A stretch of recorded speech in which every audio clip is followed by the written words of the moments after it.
It's Monday morning, and I'm ready to kick ass, take names, take on the effing world. That's the way you start a week. It's about 7:15 in the morning, and the sky is blue, sun is shining, and the city holds so much promise for those that want it. So what do I want to talk about for today? Well, I could talk about a lot of things. I could talk about sales technique, sales process, sales methodology. I could talk about how to position yourself to succeed, all manner of things that will drive someone in the sales profession to achieve great things.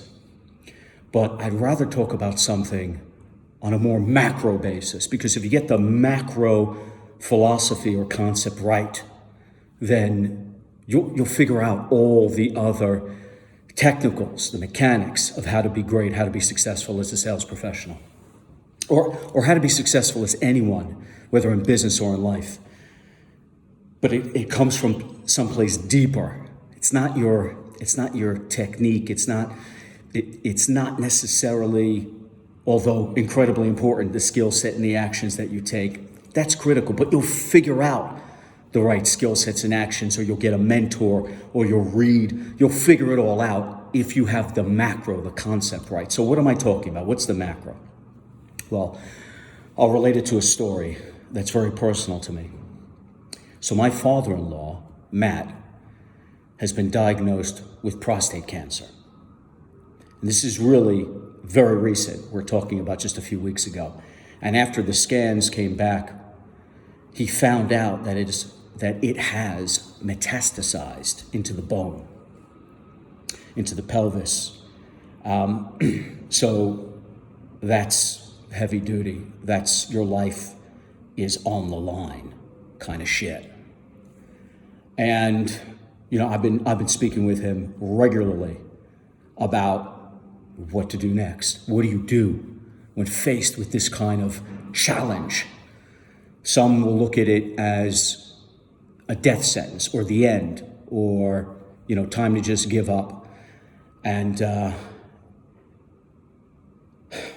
really be somber. But that's bullshit, because you've been given a gift. You've been given a challenge that it's the challenge of your fucking life. It's something you need to now rise to overcome.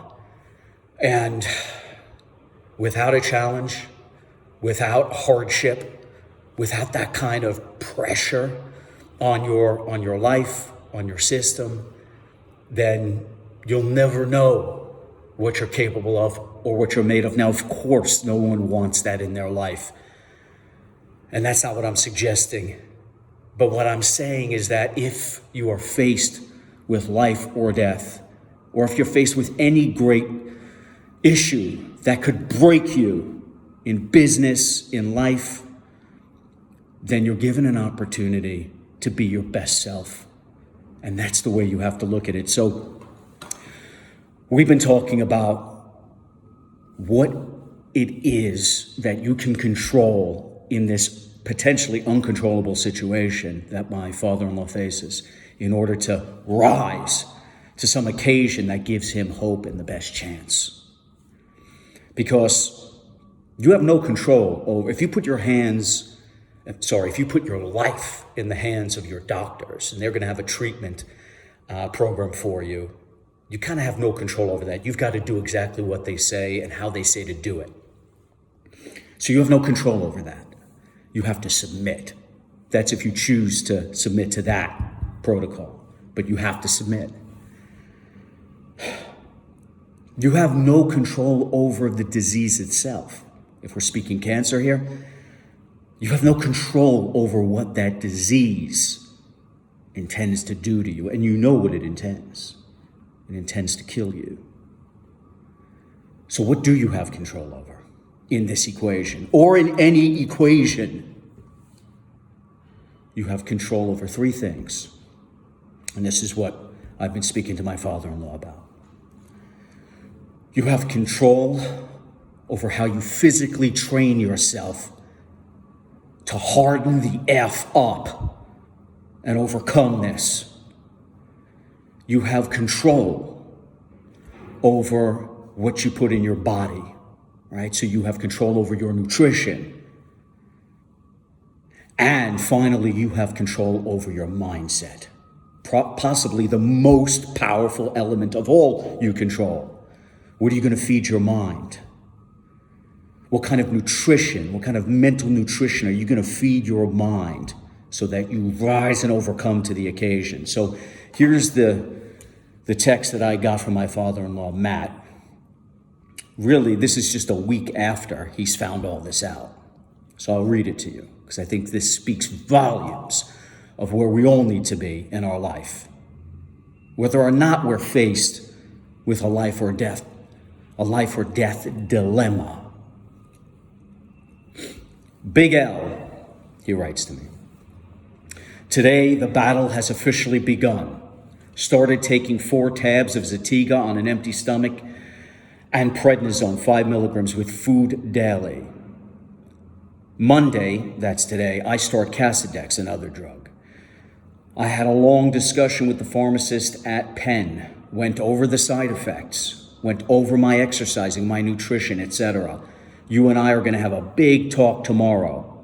And he's, of course, talking about he and I kind of dialing in all the strategies that he needs to dial in: physical challenge, physical training, nutrition, mindset. And he goes on to say to me, Lawrence, my mindset is pumped. I started to do the bands and the curls. The pharmacist said to watch my glucose and my blood pressure. I'm going to monitor both daily. Tomorrow, please give me the name of what you ordered from Amazon for glucose. He's talking about a blood glucose meter. He said, today marks the beginning of fighting for real. My savage mode is going to be in a beast mode now. This is what I've been training for all these years. All systems go. Big M, Matt. Imagine that.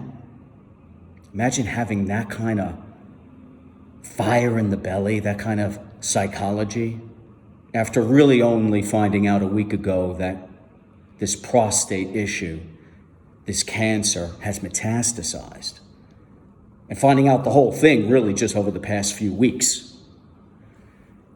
To have that kind of mentality, to have that kind of fire in the belly, that is what you can control. And that is what can inspire you to do whatever it takes to overcome, to succeed, to achieve. And this is for everything that you do in your life, whether it is facing a disease or whether it is facing some obstacle in business or some challenge in life. It's all the same. How do you approach your day-to-day? Do you approach it? I mean, it's 7:25 in the morning right now. I'm not sleeping. I've already been to the gym. I've already worked out. I've already psyched myself up. No one's even in the office yet. Where are you? Are you bringing that kind of passion, that kind of desire to be great, to do something different, to be unique, to stand out, to rise to the occasion? Are you bringing that to bear on your day-to-day? If not, then start thinking about how important that would be for your life. Don't just coast.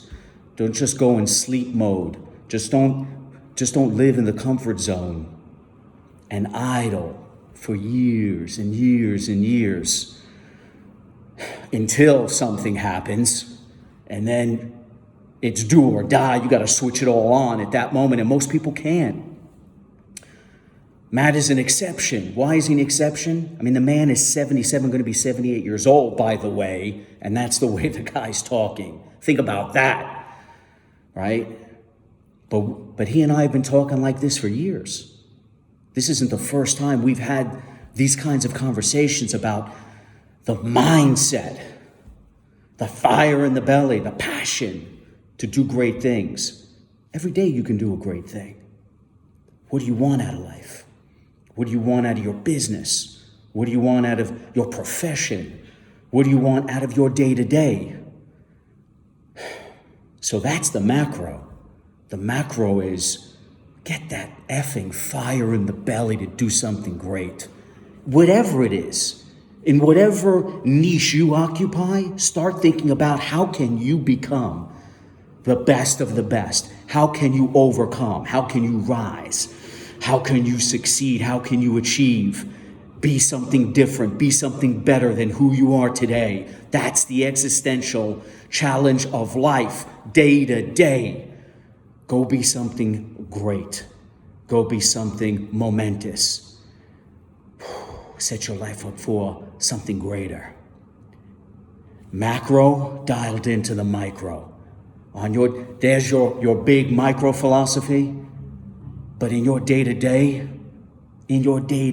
every day is a fight, every day is a war, every day is a battle for joy, for love, for passion. Attack the day with that kind of mindset. Everything else will fall into place.